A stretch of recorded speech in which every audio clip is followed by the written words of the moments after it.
I don't want to be average. I don't want to be around anybody that's average, and neither should you.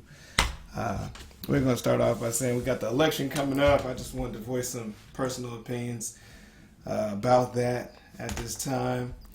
I just want to start off by saying y'all probably going to be mad at me. There's a lot of people that's probably going to not want to talk to me ever again.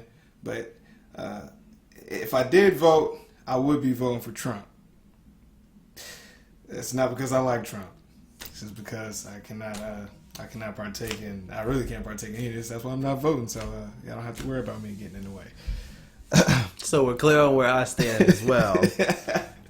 we just don't want to I partake. just wouldn't be voting. Yeah. Mainly because I do not agree with either party.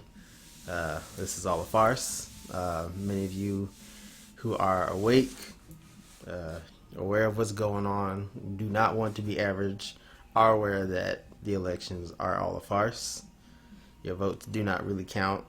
Oh, they count. They count. A lot of people say, I wanted to chime in on that. A lot of people say the elections are rigged. Trump says elections are rigged. When he says that, he's not saying that they're going in and changing the votes, which they may or may not do. Right. A rig is from the beginning to the end. A rig is from the children to the adults and everybody in between, and then the TV and the ideas that they can put on people in a certain way. And to get started off, I'm just going to play this video because we got limited time. I don't want to be here all night. Yeah, let's get into I'm it. going to try to show this video real quick.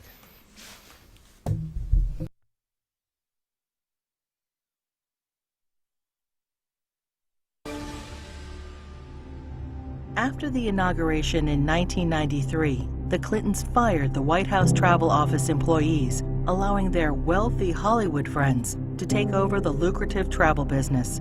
This led to investigations by the FBI, DOJ, GAO, Oversight Committee, and the Whitewater Independent Counsel. The Clintons claimed the firings were due to financial misdeeds, but the employees were cleared on all counts. Hillary Clinton allegedly played a central role in the firings, yet in her sworn testimony, she claimed she was not involved. The independent counsel found this to be factually inaccurate, and that she made factually false statements. The Clintons were forced to remove their friends and reinstate the previous employees. Vince Foster, the longtime friend and companion of Hillary Clinton, was significantly involved in several Clinton scandals. Due to the strange circumstances surrounding his death in 1993, an investigation ensued. Before the police arrived, Clinton staffers illegally removed boxes of documents on Whitewater and presumably Travelgate and other sensitive issues. President Clinton put his wife in charge of the most expensive program in the country. There was a national outrage that the unelected, unqualified First Lady was going to design America's healthcare system. In a 1993 interview, Hillary Clinton admitted, "I am not an expert on healthcare. I'm not somebody who has studied it." Hillary Clinton kept the Presidential Task Force on National Healthcare Reform shrouded in such secrecy that a federal judge threatened to hold the administration in contempt. 2 years later, the healthcare plan was a 1,342-page nightmare, including gatekeepers, health alliances, purchasing cooperatives, new and higher taxes, and restrictions on choosing doctors. Physicians, hospitals, large and small businesses, insurance companies, Democrats, Republicans, and the general public rejected the program, and it failed disastrously.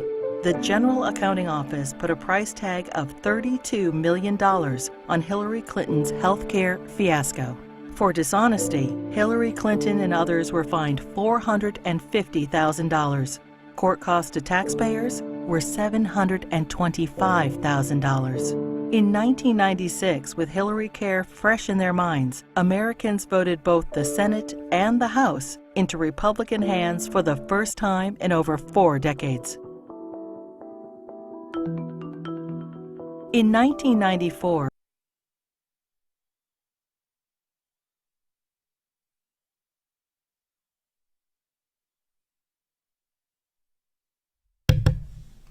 So, with all that being said, I don't discount Hillary for being that type of person. And to me, that really means that she is what they say, the most adequate and seasoned person for the job because she has made so many different mistakes here and there with trying to maneuver the different political devices and stuff like that. I just don't believe that.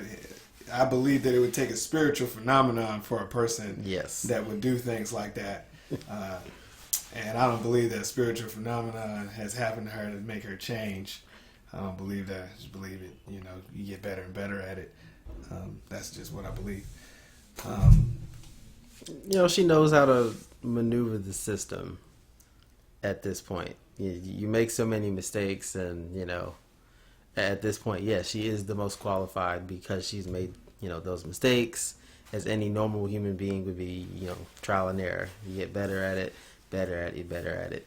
She knows how to work Congress now. She knows how to work any part of the system to the point where it'll either work or it won't. But because she has so much credit under her belt at this point, it's a more credible source, and she's the obvious choice at this point. And I definitely did want to say also that I believe there are three types of people. You got the regular people, which I would call a red blood in this situation. You got the middle ground people, which are blue bloods, which are like Hillary. And then you have what I would call a green blood, which they're not even human. They don't care about human. They don't care about human activity at all whatsoever. And even in the strange event that we should come up with some type of free energy, free anything that would make life completely good for people on this planet, those are the people that will stand up, and then you will see these people. That's the only time you will ever see these people when pretty something much that strange type of thing happens. And I believe Trump is still a red blood, albeit very dim-witted, low IQ, possibly maybe even a high IQ. Either way, I don't think he spent any of his time really caring about people either. So not at all. At this point, I just believe we don't have.